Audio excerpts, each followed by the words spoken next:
अस्सलाम वालेकुम। उम्मीद है आप सब खैरियत से होंगे। मेरा नाम डॉक्टर हाफिज असलम है और मैं अमेरिका में इंटरनल मेडिसिन का रेजिडेंट फिजिशियन हूँ।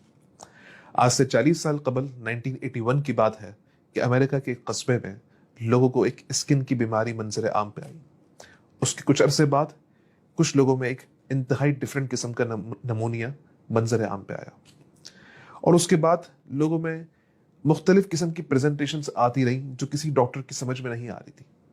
लेकिन 2 से 3 साल के अरसे में साइंसदानों ने उन तमाम प्रेजेंटेशंस को इकट्ठा किया और एक नया वायरस दरियाफ्त हुआ जिसका नाम था ह्यूमन इम्यूनोडेफिशिएंसी वायरस, जिसकी सीरियस फॉर्म को हम आज एड्स के नाम से जानते हैं। यह बताने का मकसद ये था कि आज ये लाइन बड़ी कॉमन है स्पेशली पाकिस्तान में कि कोरोना को हर चीज कोरोना के खाते में डाल दी जाती है। ऐसा नहीं है।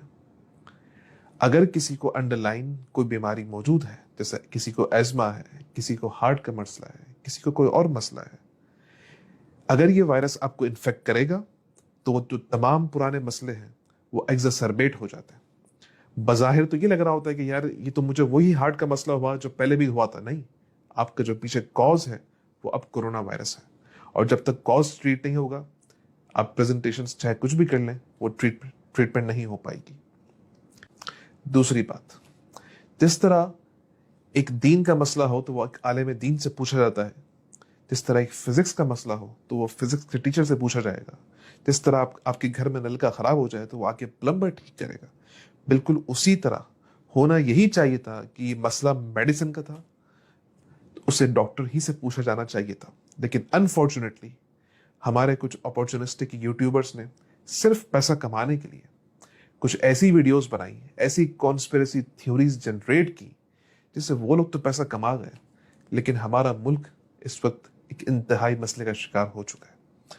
इस वक्त पॉजिटिव केसेस का जो रेशो है पाकिस्तान में वो अराउंड 20% पर आ चुका है, तो दुनिया के बड़े बड़े ममालिक से ज्यादा है इस वक्त हाल ये है कि कराची, फैसलाबाद, लाहौर तमाम प्राइवेट हॉस्पिटल्स फिल हो चुके हैं। देखिए, वेंटिलेटर तो वैसे भी नहीं मिलना, वो तो जो है वो सियासी असर और रसूख या बाअसर लोग जो है उनको मिल जाता है। आम लोगों के लिए एक आम सा हॉस्पिटल का बेड जो है उसकी कीमत इस वक्त जो है वो 1 लाख रुपए है पर डे के हिसाब से। अब ये आपने डिसाइड करना है कि आपने क्या उन चीजों पर अमल करना है जो हम 3 महीने से कह रहे हैं, या 1 लाख रुपए पर डे के हिसाब से अफोर्ड करना है। वो दो चीजें क्या हैं जो हम 3 महीने से कह रहे हैं। आपने देखा होगा कि दुनिया भर में इस वक्त हजारों लाखों की तादाद में हेल्थ केयर वर्कर्स हॉस्पिटल में काम कर रहे हैं फ्रंट लाइन के तौर पे, और अल्लाह के करम से वो बचे हुए हैं।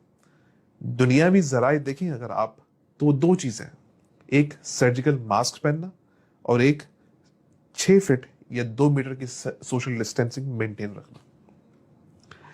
जैसे मैंने बात की उन यूट्यूबर्स की, एक कॉन्स्पिरेसी थ्योरी जनरेट की गई कि WHO हजारों डॉलर देता है अगर आप कोरोना से पॉजिटिव आए हॉस्पिटल को, और अगर खुदा ना खास्ता इंतकाल हो जाए किसी का तो $1 मिलियन के हिसाब से हॉस्पिटल को प्रोवाइड किया जाता है। आइए इस पे कुछ रियलिटी, इसकी जो रियलिटी वो जरा देखते हैं।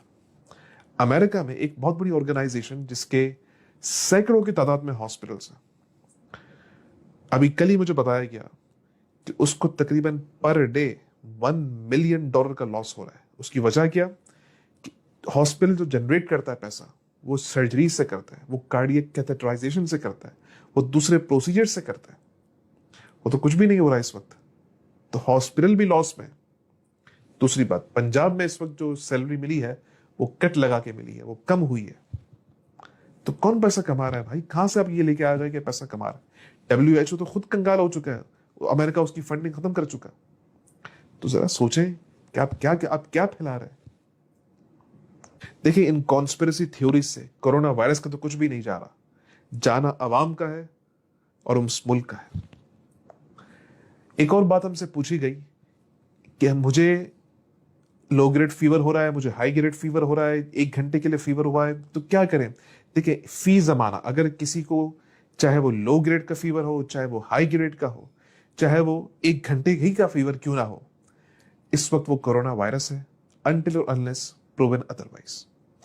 फीवर के साथ साथ अगर किसी को कोई शॉर्टनेस ऑफ ब्रेथ हो रही है, यानी सांस लेने में तकलीफ, किसी को चेस्ट पेन हो रहा है, सीने में तकलीफ, किसी को लॉस ऑफ टेस्ट या स्मेल है यानी सूंघने और चखने की सलाहियत का खात्मा, या किसी को ऑल्टर्ड मेंटल स्टेटस हो रहा है। इसका मतलब ये कि आप किसी मरीज को देख रहे हैं कि यार उसका वो दिमागी तवाजुन कल तक सही था, आज खराब हो रहा है।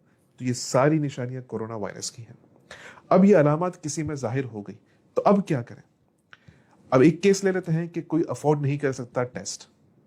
ये आजकल पाकिस्तान में इन कॉन्स्पिरेसी थ्योरीज की वजह से लोग हॉस्पिटल नहीं जाना चाहते।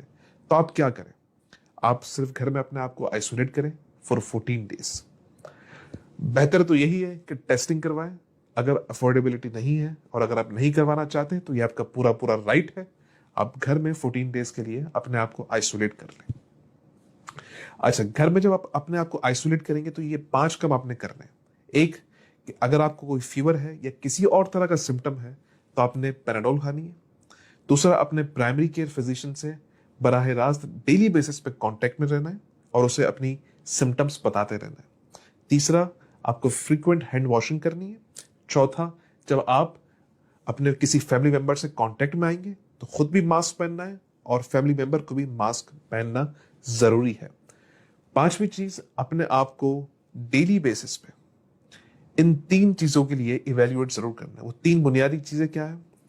अगर क्या आपको शॉर्टनेस ऑफ ब्रेथ हो रही है यानी सांस लेने में तकलीफ, क्या आपको चेस्ट पेन हो रहा है, या क्या आपको ऑल्टर्ड मेंटल स्टेटस हो रहा है यानी दिमागी तवाजुन में कोई मसला। अगर इन 3 चीजों में से कोई एक चीज भी पॉजिटिव आ रही है तो बगैर किसी तावील के आप फौरन इमरजेंसी भागे और वहां जाके अपना चेकअप करवाएं।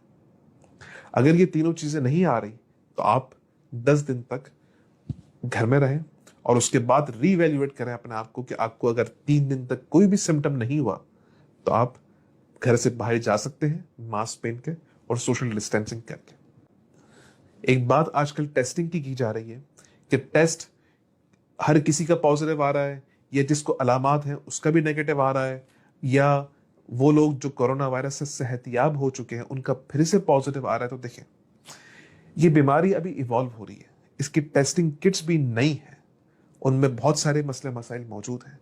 अगर किसी को ये अलामात कोरोना वायरस की आ चुकी हैं जैसे हमने अभी स्टार्टिंग में बताया, और अगर टेस्ट नेगेटिव भी आया तो इररिस्पेक्टिव आपने घर में 14 डेज के लिए अपने आप को आइसोलेट करना है। दूसरी बात कि भाई टेस्ट पॉजिटिव आ गया, हमें तो कोरोना वायरस हो गया था लेकिन फिर भी टेस्ट पॉजिटिव आ रहा है, तो देखिए सिंपल सा आंसर इसका ये है कि हमारे पास जो पीसीआर टेस्टिंग किट्स मौजूद हैं वो एक वायरस का खोल होता है और एक वायरस फ्रेगमेंट्स की चीजों में, फ्रेगमेंट्स की फॉर्म में मौजूद होता है। देखिए, 2 चीजें होती हैं बॉडी में, या तो बॉडी वायरस को मार देती है या वायरस बॉडी को मारता है। अगर बॉडी वायरस को मारेगी तो वायरस के टुकड़े टुकड़े कर देती है। तो जो इस वक्त पीसीआर टेस्टिंग किट्स मौजूद हैं वो उन टुकड़ों में और एक पूरे वायरस में वो डिफरेंशिएट नहीं कर पाती। इस वजह से वो लोग जो कोरोना वायरस से सेहतियाब हो चुके हैं उनमें भी पॉजिटिव टेस्टिंग आ रही होती। तो इसमें घबराने की जरूरत नहीं है। एक बार आपको इन्फेक्शन हो गया तो री इन्फेक्शन के चांसेस इंतहाई कम है अब तक के डेटा के हिसाब से। एक सवाल हमसे ये पूछा गया कि कितने अरसे में अगर आप एक्सपोज हुए तो कितने अरसे बाद आपको टेस्ट करवाना है? तो उसका जवाब ये है कि 2 से 3 दिन बाद। एक बात ये पूछी गई कि इसका ट्रांसमिशन रेट क्या है? तो इसका ट्रांसमिशन रेट 5 to 10% है, यानी किसी महफिल में अगर एक कोरोना वायरस का पॉजिटिव पेशेंट या एसिम्प्टोमेटिक कैरियर मौजूद हो तो वहां पे अगर 100 लोग मौजूद हों तो उसमें से 5 से 10 लोगों को कोरोना वायरस होने का खदशा है। एक सवाल ये पूछा गया कि पेट के कीड़े मारने की एक मशहूर दवाई आइवरमेक्टिन क्या ये ले सकते हैं? देखिए, लेबोरेटरी के अंदर जो टेस्ट किया गया तो ये दवाई इफेक्टिव थी, लेकिन कोई भी ऐसा डाटा मौजूद नहीं है कि आउट पेशेंट सेटिंग में ये दवाई हम किसी को प्रेस्क्राइब कर सकते हैं। ये अंडर द ट्रायल मेडिकेशन है, इसका मतलब ये कि इसे सिर्फ और सिर्फ हॉस्पिटल के अंदर दे सकते हैं। आखिर में सिर्फ यही कहना चाहूंगा कि अपने डॉक्टर्स पे ट्रस्ट करें। कोई पैसा नहीं बना रहा, कोई पैसा कमा नहीं रहा इस पे। जो फ्रंट लाइन वर्कर हैं वो खुद परेशान हैं अपने लिए और अपनी फैमिली के लिए। आखिर में आप सबसे गुजारिश करूंगा कि इन कॉन्स्पिरेसी थ्योरीज से कोरोना वायरस का कुछ भी नहीं जाना हमारा है। कोरोना वायरस पूरी अपनी आबोताब से पाकिस्तान पे हमलावर हो चुका है। अगर हमने अपनी एहतियात ना की तो उसके हालात बड़े संगीन हो सकते हैं, अपने लिए नहीं अपने बुजुर्गों के लिए, अपने माँ बाप के लिए और बाकी जो हमारी ओल्ड पॉपुलेशन है उसके लिए सोचें और अपना ख्याल रखें। और आपसे हाथ जोड़ के गुजारिश है कि किसी भी तरह की कोई अलामत मौजूद है तो प्लीज़ प्लीज़ घर में रहें, बाहर निकल के ना खुद अपने आप को मजीद बीमार करें ना दूसरों को इन्फेक्ट करें। इसके अलावा आपका कोई और सवाल हो, कोई और कमेंट हो, आप बिल्कुल कर सकते हैं एमडी चैनल पे, इनबॉक्स के थ्रू या कमेंट्स पे। अपना ख्याल रखें। Thank you so much. Take care.